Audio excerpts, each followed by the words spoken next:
जय जगन्नाथ बंधुगण भगवान श्री जगन्नाथ हेउचंती ब्रह्मांडर ठाकुर एवं कोटि ओडियांक आराध्य देवता। स्वप्न शास्त्र एवं पुराण शास्त्र अनुजाई स्वप्नरी भगवान श्री जगन्नाथ को देखिबा कौनसी साधारण घटना नुहे। यह होची परम सौभाग्यर सूचना। तो आज भिडियो रे आमे जानिबा भगवान श्री जगन्नाथ को स्वप्न रे देखिबा क्यों क्यों प्रकार शुभ संकेत प्रदान करि थाए से विषय रे। सेथिपई भिडियो को शेष पर्यंत देखंतु और जो माने आम चैनल को नुआ करि आछंती तळे थिबा लाल रंगर सब्सक्राइब बटन को दबाई आम चैनल को सब्सक्राइब करंतु और पाखरे थिबा घंटी बटन को दबाई ऑल रे सिलेक्ट करंतु काहेकि ना आमे अपलोड करिथवा प्रत्येक भिडियोर नोटिफिकेशन आपण सर्वप्रथमे पाई परिबे। बंधुगण ओडिया संस्कृति रे विश्वास करा जाय जे जेतेबेले महाप्रभु कौनसी भक्त उपरे अति प्रसन्न हुंती सेतेबेले ही से स्वप्न रे दर्शन दियंती। एहा मनुष्यर पूर्वजन्मर सुकृत किंबा एही जन्मर प्रगाढ़ भक्तिर परिणाम होइथाए। जदि आपण स्वप्न रे भगवान जगन्नाथ को देखुछंती तेबे यार मुख्य अर्थ हेउची आपणक जीवनरू अंधकार दूर होई आलोक आसीबाकू जाउछि।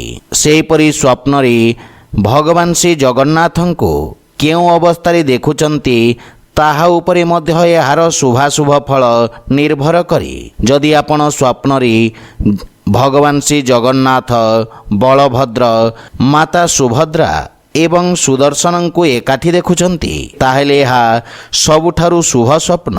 एहीपरि स्वप्न परिवार रे सुख शांति एवं एकता आसीबार संकेत देइथाए। आपणक घरे कौनसी मांगलिक कार्य हेबार संकेत मिली थाए। सेहीपरि जदि आपण रथ यात्रा समय रे महाप्रभु को रथ उपरे बसिथिबार स्वप्न देखंती ताहेले ताहार अर्थ हेउची आपणकर जीवनर गतिशीलता।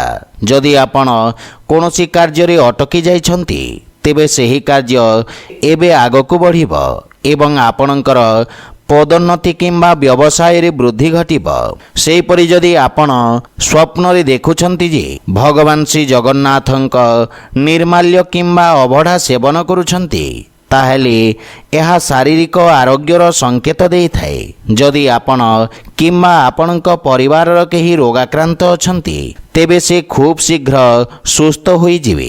सेहीपरि स्वप्न रे श्रीमंदिर किंबा पतित पावन बाना उड़ुथिबार देखिबा मनुष्यर मानसिक शांतिर संकेत देइथाए। एहार अर्थ आपणक मनरे थिबा सबु द्वंद्व दूर हेबाकू जाउछि। बंधुगण सेहीपरि जदि आपण स्वप्न रे भगवान श्री जगन्नाथंक बा जदि आपण देखंती जे भगवान जगन्नाथ आपणको चाहि हसुछंती ताहेले बुझिजिबे आपणकर समस्त पाप क्षय होइछि एवं आपणक उपरि थिबा कौनसी बड़ संकट किंबा शत्रु भय दूर हेबार संकेत मिली थाए एवं यह आध्यात्मिक सफलतार सर्वोच्च संकेत।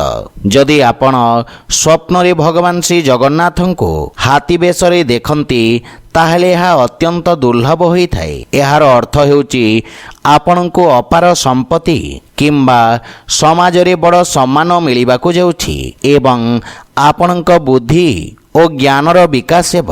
नीलाद्री बा पुरी धाम को स्वप्न रे देखिबा मनुष्यर मोक्ष प्राप्तिर संकेत देइथाए। जदि आपण नील समुद्र मझिरे मंदिर देखुछंती तेबे यार अर्थ आपणक जीवनर संघर्ष एबे शेष हेबाकू जाउछि एवं आपण शांति खोजी पाइबे। जदि आपण स्वप्न रे काहा हातरू प्रसाद पाउछंती तेबे वास्तव जीवन रे आपण को कौनसी अप्रत्याशित साहाय्य मिलिब एवं कौनसी अचिन्हा व्यक्ति आपणकर उन्नतिर मार्ग प्रशस्त करिवे। बंधुगण बेले बेले आमे महाप्रभुंक पाखरे किछि मानसिक करिथाउ किंतु ताहा पूरण करने भूली जाइथाउ। एपरि स्थले महाप्रभु स्वप्न रे आसी मने पकाई दियंती। तेणु चिंता करंतु नहीं आपण पुरी जीवाकू किछि मानसिक करिथिले कि किंबा कौनसी गरीब को साहाय्य करने को भाविथिबे। जदि आपण भगवान श्री जगन्नाथ को स्वप्न रे दर्शन करिछंती ताहेले ଏହିପରି ସ୍ୱପ୍ନକୁ ନିଜ ମନରେ ଗୋପନ ରଖି ଠାକୁରଙ୍କୁ ଧନ୍ୟବାଦ ଦିଅନ୍ତୁ ଏବଂ ସକାଳୁ ଉଠି ସ୍ନାନ ଶୌଚାଦି ସାରି ଦୀପଟିଏ ଜାଳି ଭଗବାନ ଜଗନ୍ନାଥଙ୍କୁ ସ୍ମରଣ କରନ୍ତୁ। ଯଦି ସମ୍ଭବ ଜଗନ୍ନାଥଙ୍କ ଫଟୋ ନିକଟରେ କିମ୍ବା ଚଉରା ମୂଳେ ତୁଳସୀ ଅର୍ପଣ କରନ୍ତୁ ଏବଂ କୌଣସି ଗରିବ ବ୍ୟକ୍ତିଙ୍କୁ ଅନ୍ନଦାନ କରିବା ସହିତ ଅନ୍ନଦାନ କରନ୍ତୁ କିମ୍ବା ଶ୍ରୀମନ୍ଦିର ଅନ୍ନଦାନ ପାଣ୍ଠିକୁ କିଛି ଦାନ କରନ୍ତୁ। ତ ବନ୍ଧୁଗଣ, ଯଦି ଭିଡ଼ିଓଟି ଆପଣମାନଙ୍କୁ ଭଲ ଲାଗିଥାଏ ଲାଇକ୍ ସେୟାର ଓ କମେଣ୍ଟ କରି ଜଣାନ୍ତୁ ଏବଂ ଆମ ଚ୍ୟାନେଲକୁ ସବସ୍କ୍ରାଇବ୍ କରନ୍ତୁ। ଜୟ ଜଗନ୍ନାଥ।